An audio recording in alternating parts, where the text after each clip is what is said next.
Estás en la señal internacional de Saber Sin Fin .com.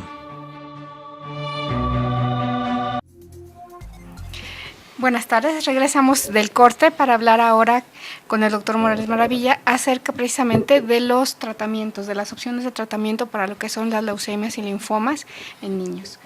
Doctor, hablábamos que hay dos tipos de tratamiento, las quimioterapias y luego los trasplantes.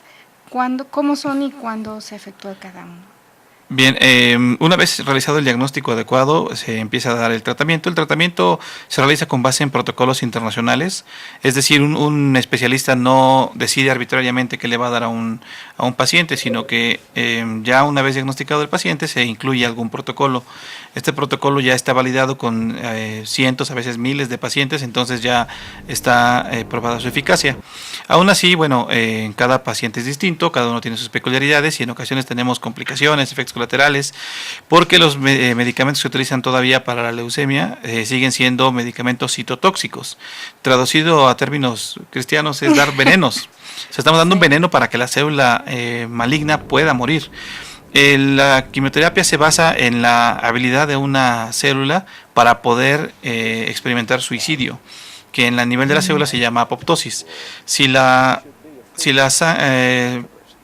célula maligna ya no tiene apoptosis, la quimioterapia ya no sirve. Entonces hay que dar el tratamiento adecuado desde el principio y al ser una quimioterapia muy citotóxica, entonces necesitamos cuidar muy bien al paciente porque está expuesto, ya de por sí estaba con las defensas bajas, con plaquetas bajas, con anemia. Bueno, la quimioterapia lo hace todavía más severo estos cuadros. Inducen más anemia, inducen más defensas bajas, hay más fiebre, más infecciones, inducen sangrados. Para todo eso hay tratamiento, desde luego, hay transfusiones. El paciente con leucemia requiere de apoyo transfusional muy intensivo. Aquí es fundamental el apoyo de la familia y los amigos. Si el niño va a entrar al tratamiento de quimioterapia, tiene que tener donadores asegurados, porque si no, en ese momento pues van a correr a todo mundo para tratar de conseguir la sangre y a veces se requieren transfusiones casi diarias cuando la quimioterapia es muy agresiva.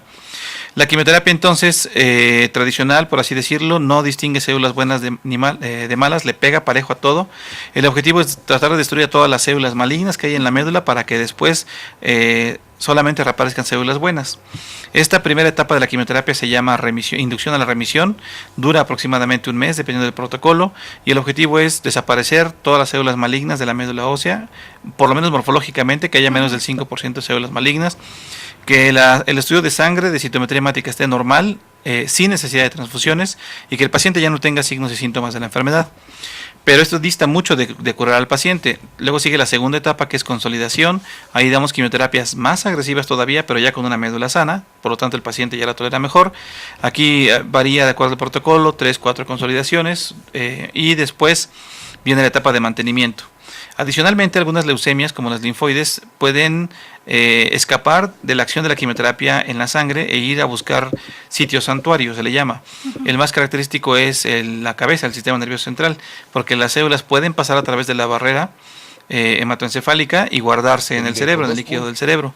Ahí no llega la quimioterapia sistémica, la que damos por la vena, entonces hay que poner quimio directamente al cerebro a través de una punción lumbar y la aplicación de quimioterapia. Una vez que el paciente se controla y de acuerdo a lo que se realizó previamente en el diagnóstico, en el protocolo diagnóstico, si es de muy alto riesgo el paciente, se puede planear un trasplante. El trasplante para las leucemias sigue siendo una opción curativa, probablemente la de más alta respuesta. Hay dos tipos de trasplante. Estamos hablando aquí de trasplante de médula ósea o de células progenitoras, que es lo mismo, de células progenitoras de sangre periférica o de médula ósea también. Y el trasplante hay autólogo, que es donde el paciente se dona a sí mismo.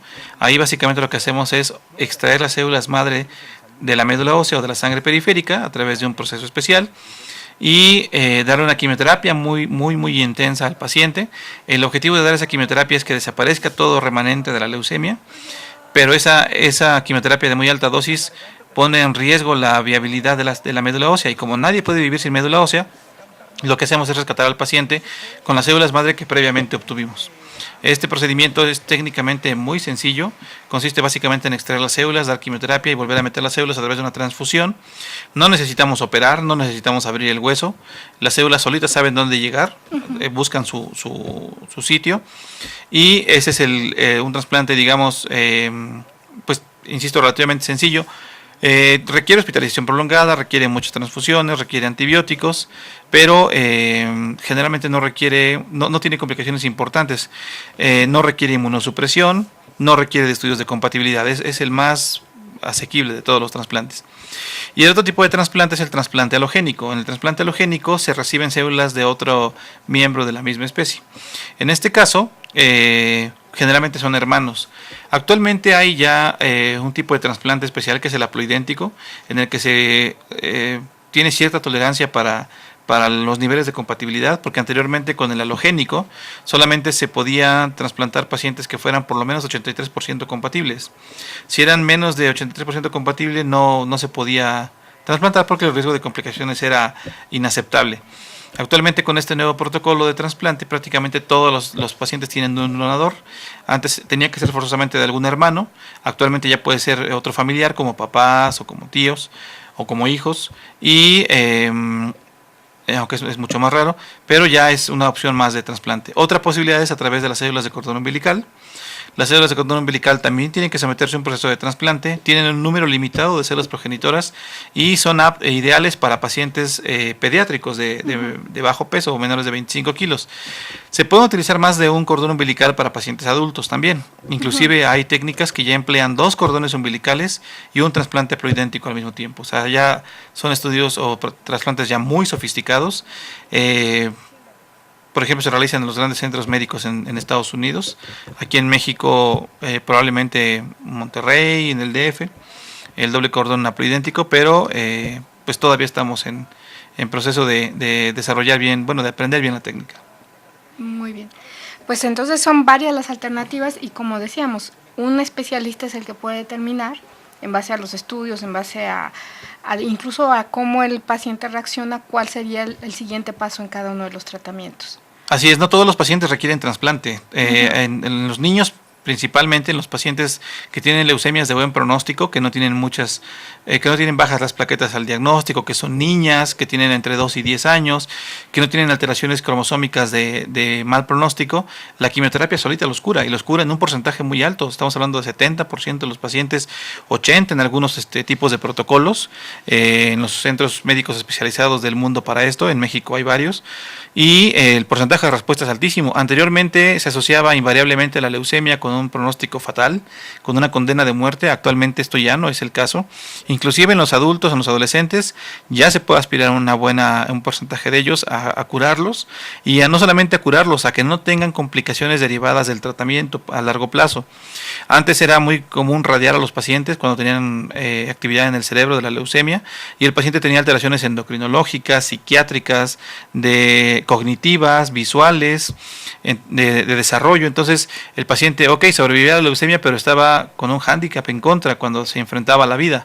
Entonces ya no podían estudiar o tenían un desempeño pobre, era difícil que fueran económicamente productivos, y actualmente el tratamiento está enfocado no solamente en curarlos, sino en curarlos con el mínimo de efectos a largo plazo para ellos, para que puedan tener una calidad de vida a futuro igual de buena que cualquier otra persona. Muy bien, doctor. La verdad, realmente como que ha avanzado tanto, ¿no? Y en poco tiempo estos tratamientos, estos protocolos, que ahora ya pueden abarcar toda esa variante, ¿no? de pacientes, ¿no? Y de condiciones, ¿no? Como decía, que si no hay un donante que es un hermano, o si no hay el peso o la talla, ¿no? Incluso. Así es. El único punto en contra de todo esto es, por desgracia, el costo. Los tratamientos, el apoyo de soporte, las hospitalizaciones, todas son muy, muy costosas, muy elevadas, aunque por ley el Estado mexicano está obligado a tratar a los pacientes con leucemia menores de 18 años.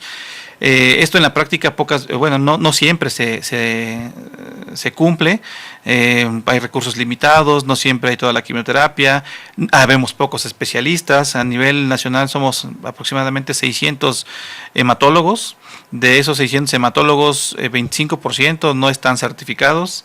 Es difícil de repente recertificarse, no todos están certificados, aunque sean buenos médicos, de repente no pueden recertificarse. Y ya ni hablar de los procedimientos de trasplante, que son muy costosos, las tecnologías nuevas, los medicamentos nuevos. Actualmente hay un auge en la industria farmacéutica mundial sobre el desarrollo y experimentación con nuevos anticuerpos que están ya pasando de la tradicional quimioterapia que mataba todo lo que se encontraba a su paso, a quimioterapias ya muy dirigidas a la célula maligna. Pero estamos hablando de medicamentos cuyos precios por una dosis oscilan entre los 100, 200 mil pesos. Entonces, dar el tratamiento más todo el apoyo del soporte nutricional, psiquiátrico, la familia, los antibióticos, los donadores, las estancias hospitalarias y luego todavía el trasplante, son millones de pesos que generalmente el paciente no tiene, ¿no? Entonces, pues ya no hablemos de los niños de regiones vulnerables en la sierra y eso, que hay una gran cantidad de pacientes de ahí, los niños del sureste también. En el sureste no hay centros de trasplante, de Puebla hacia abajo ya prácticamente no se trasplanta, en el norte también hay pocos centros de trasplante, casi todos se concentran en la Ciudad de México y pues desde luego que no se dan abasto para tratar a todos los niños que lo requieren. Entonces necesitamos médicos, necesitamos recursos, necesitamos medicamentos, acceso a los medicamentos nuevos, y a veces la única posibilidad de eso es a través de la investigación científica, pero también a veces uno tiene que buscar varios trabajos y no puede dedicarle tiempo a la investigación, como sí es el caso de los médicos en Estados Unidos, en Europa, que tienen un solo trabajo, que se dedican a investigación y tienen acceso a todo esto, ¿no? O sea, es otro tipo de salud. Los médicos sabíamos lo mismo, o sea, yo no he visto diferencia entre los médicos, diferencias significativas entre los médicos en Estados Unidos y los europeos. El nivel de conocimiento es básicamente el mismo. Actualmente el conocimiento está globalizado, lo que cambia es la infraestructura de los hospitales y el apoyo para los medicamentos de los sistemas de salud. Sí, en eso estamos de acuerdo contigo, doctor. Realmente en lo que la Fundación ha investigado y ha trabajado con todos ustedes, vemos que realmente, como comentas, el nivel de conocimiento es el mismo, pero es la infraestructura, ¿no? Los recursos. Así es. Los que hacen falta para poder atender como se debe, ¿verdad?, a la población, y como tú comentas muy bien, sobre todo aquella que está desprotegida en tantos sentidos, porque aparte de todo, ellos tienen que cambiar por completo su sistema de vida, venirse a la ciudad, ¿verdad?, para ser tratados, no solo ellos, sino sus familiares que vienen acompañando. Sí, tienen que estar aquí, tienen que comer, tienen que sobrevivir, dejan de trabajar por traer a los niños. Sí afecta muy drásticamente su calidad de vida. Aparte son generalmente niños desnutridos, ya llegan con una deficiencia nutricional, toleran menos bien la quimioterapia, se infectan más fácilmente, tienen todo en contra, por desgracia. En cambio, por ejemplo, en Estados Unidos pues son niños bien nutridos, desde el principio el gobierno se encarga de darles de comer aunque los papás no trabajen, llegan, toleran diferente la quimioterapia y son más agresivos los esquemas y los toleran bien. Aquí el niño generalmente desarrolla infecciones que pueden llegar a ser mortales durante las primeras etapas de la quimioterapia, y muchos mueren por eso, a pesar de que ya su leucemia puede ser curable con la quimioterapia.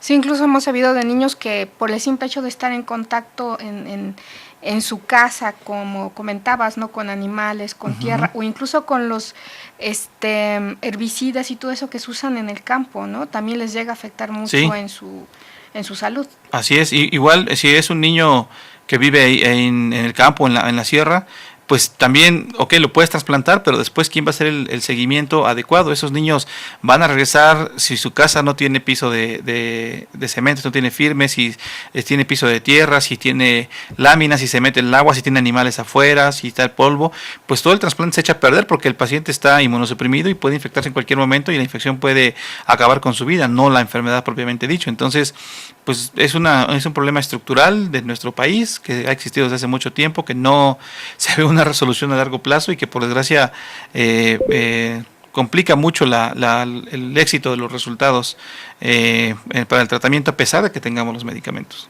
Muy bien, doctor. Bueno, pues agradecemos tu intervención. Sabemos que eres un aliado importante para las fundaciones que se dedican a tratar este tipo de... Con mucho gusto y muy orgullosamente. Sí, así es. Y bueno, pues agradecemos, te admiramos por el trabajo que haces también con estas organizaciones. Y bueno, pues esperamos que puedas acompañarnos más adelante para seguir hablando de este tema. Siempre será un placer. Muchas gracias. Les agradecemos por habernos escuchado. Los esperamos el próximo viernes. Muchas gracias. Estás en la señal internacional de saber sin fin. .com